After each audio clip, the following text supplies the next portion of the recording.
Կամփոսինգ։ Շնորհակալություն։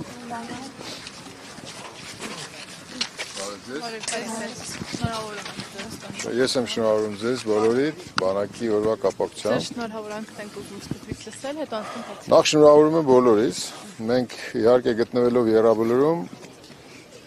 գլխիկոր ենք բոլորս, բայց նաև պետք է խրոխտ լինենք, որովհետև այստեղից շատ կարևոր հաղորդագրություններ ունենք իրար ասելու։ Շատ կարևոր բաներ ունենք իրար հետ պայմանավորվելու։ Շատ ու շատ զրույցներ ունենք, որ մենք չենք կարել հանրության եւ հասարակության ներսում եւ հանրային համերաշխության չենք եկել։ Հետևաբար մենք այստեղ եկել ենք այսօր եւ շնորհավորելու միմյանց եւ հիշելու առաջի Արցախյան պատերազմի մեր եղբայրների եւ 44 օրյա Արցախյան երկրորդ պատերազմի մեր որդիների մոտ ենք այցելել եւ նաեւ իրենց ենք ուզում շնորհավորենք այսօրվա կապակցությամբ, որովհետեւ բանակն առանց իրենց հիշատակի մենք չենք պատկերացնում։ Եվ պարտավորեցնող է, այսօր պարտավորեցնող է այստեղ խոսել դրա մասին, խոսել բանակի մասին, բանակի ապագայի մասին, բանակաշինության ծրագրերի մասին։ Իհարկե մենք շատ չենք ծանրաբեռնի այսօր եթերը, բայց կուզենք, որ մենք իրար հետ նայենք ապագային որպես անվտանգության հետ կապված բանակ գումարած անվտանգություն այս բանաձևը հստակ գիտակցելով, որովհետև այն խոսույթը, թե անվտանգություն ունենալու կամ խաղաղություն ունենալու համար բնավ պետք չէ ունենալ հզոր բանակ, դա քաղաքագիտության, պատմության եւ ընդհանրապես բանականության առումով որևէ բանի փորձության չի ենթարկում այդպիսի արտահայտությունը։ Մենք բոլորս գիտակցում ենք, որ մենք պետք է լինենք ուժեղ, հզոր, պետք է ունենանք բանակ, պետք է ունենանք արտաքին ռազմաքաղաքական հզոր դաշինքներ եւ ունենալով ուժեղ բանակ եւ ունենալով ռազմաքաղաքական դաշինքներ եւ մենք պետք է ապահովենք մեր անվտանգությունը։ Մենք եթե չունեցանք ուժեղ բանակ, մենք որևէ կերպ անվտանգ չենք կարող լինել։ Որովհետեւ ժամանակակից աշխարհում տեսնում եք ինչեր են տեղի ունենում եւ ուժը այսօր կարծես թե իրավունքն եւ ուժը իրար հետ մարտնչում են եւ ուժեղը իր դիրքերից կարողանում է պարտադրի այն, ինչ որ օրինակ 1 կամ 2 տասնամյակ առաջ սովորաբար մարդիկ կամ դիվանագետները փորձում էին դիվանագիտական խողովակներով կամ քննարկումների կամ բանակցությունների միջոցով լուծել։ Պաշտպանական ծախսերը կրճատելու հետ կապված ինչ կարող եք ասել եւ նաեւ այստեղ ամփոփված հերոսներից շատերը հենց կանոնավոր բանակ այսպես ունենալու ճանապարհին նաեւ զոհվեցին, իրենք էին նաեւ կանոնավոր բանակը կերտողները։ Հիմա մսվում է եւ իրենց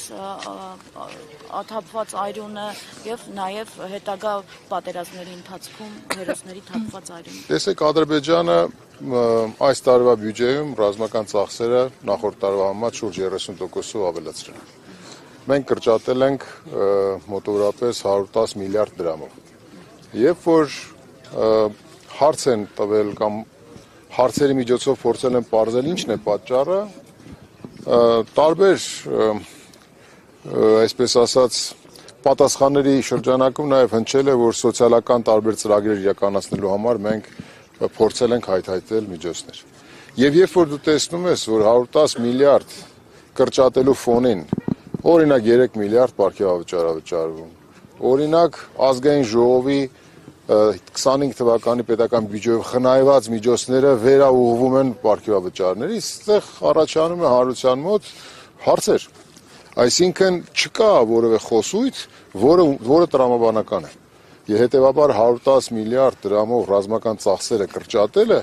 կարող է նաև ռևերանսային բան լինի ուղղված դեպի Ադրբեջանին։ Ցուցադրելու համար մեր ոչ ռազմատենչությունը, ճակերտավոր ասած։ Այնինչ պետք է լիներ հակառակը։ Այնինչ պետք է 20 թվականի նոյեմբերից հետո հստակ կերպով վերանայվեր 21 թվականի պետական բյուջեն, առաջնահերթությունները։ Եվ եթե դուք տեսնեք 21 թվականի պետական բյուջեն, 20 թվականի պետական բյուջեով իր տրամաբանությամբ եւ ծախսային ուղղություններով դրանից 22-ը, 23, 24-ը կա որոշակի աճ չէ ցուցանիշների, բայց տրամաբանական առումով դրա վերաձևակերպում չկա։ Չկա այդպիսի վերաձևակերպում, որով որ հանրությունը կտեսներ, որ պատերազմից դասեր կա քաղած եւ պատերազմի արդյունքում կրած վնասները, այդ թվում ռազմաարդյունաբերական, պաշտպանական, դրանք վերականգնելու հստակ մտադրություն կա։ Պարզանյան Նիկոլ Փաշինյանի ներողություն եմ խնդրում, այսօրվա հայտարարության տեքստին, եթե նայենք, ձեր ասացի համատեքստում, ֆինանսավորումը ըստ էության ոչինչ չէր փոխելու, որովհետև նա նշում է, որ միջազգային գործընկերները զենք չէին վաճառում մեզ, դա էր պատճառը, որ մենք չէինք զինվում եւ նրանք մտավախություն ունեին, որ վաճառված զենքերը կտեղակայվեն ՀՀ սուվերեն տարածքից դուրս եւ օրինակ նաեւ ինչ-ինչ զենքերի մասին տեղեկատվություն հայտնի կդառնար ՀԱՊԿ-ին։ Գիտեք, ես չեմ ուզում, որ մենք հիմա խոսենք, թե ինչ է ասել Նիկոլ Փաշինյանը։ Չեմ ուզում ընդհանրապես իմ ասացի համատեքստում տեսեք, եթե իրենց չէր հաջողվելու կամ իրենց չի հաջողվել, այդ չի նշանակում, որ Հայաստանի Հանրապետությանը չէր հաջողվելու։ Միգուցե լիներ այլ վարչակարգ եւ հաջողվեր, միգուցե բանակցողը փոխվեր եւ հաջողվեր։ Գիտեք, այստեղ մի շատ կարևոր ծեծված արտահայտություն կա։ Պարտության սիմվոլը երբ որ մնում է, նրա հետ չեն բանակցում։ Նրան այլ կերպ են վերաբերում միջազգային ասպարեզներում։ Իհարկե նա պետք է արդեն հաշվի նստի տարբեր ատյաններում, տարբեր հարթություններում, տարբեր աշխարհաքաղաքական բևեռներում եւ երկրներում իր բաների հանդիպումների ժամանակ։ Հետևաբար այդ խոսքը որևէ արժեք չունի։ Մենք խոսում ենք ապագայի մասին, իսկ մեր պատկերացրած ապագայում ձեր կոչած անձը գոյություն չունի։ Հետևաբար եկեք չքննարկենք իրեն։ Բայց ներողություն, իրենք անթակույց խոսում են նաև սպառազինությունների վերահսկման մեխանիզմ ներմուծելու վերաբերյալ, այսինքն ստացվում է, որ այստեղ ուղիղ արդեն գուցե կան պայմանավորվածություններ, որոնց մասին մենք չգիտենք։ Իհարկե, մենք այդպիսի ողջամիտ կասկած կարող ենք ունենալ իրար հետ, որ կան պայմանավորվածություններ, որոնք որ իրագործվում են, որովհետև այն ծայրագուն խախտումները, որ Ադրբեջանը նոյեմբերի 9-ի վիճակից հետո իրականացրել է նաև Հայաստանի Հանրապետության տարածքի նկատմամբ, չէ, ես կարծում եմ, որ եթե չլիներ պայմանավորվածություններ, առնվազն բանավոր, ապա միջազգային հանրությունը կամ այստեղից կամ որևէ ձևով կլիներ արժանի, այսպես ասած, հակահարված։ Այո, դրանք, գիտեք, պայմանավորվածությունների շրջանակներում են, որովհետև այլ կերպ մարդկային տրամաբանությունը չի կարողանում դրանց պատասխաններ փնտրել։ Դուք ճիշտ եք։ Շնորհակալ եմ։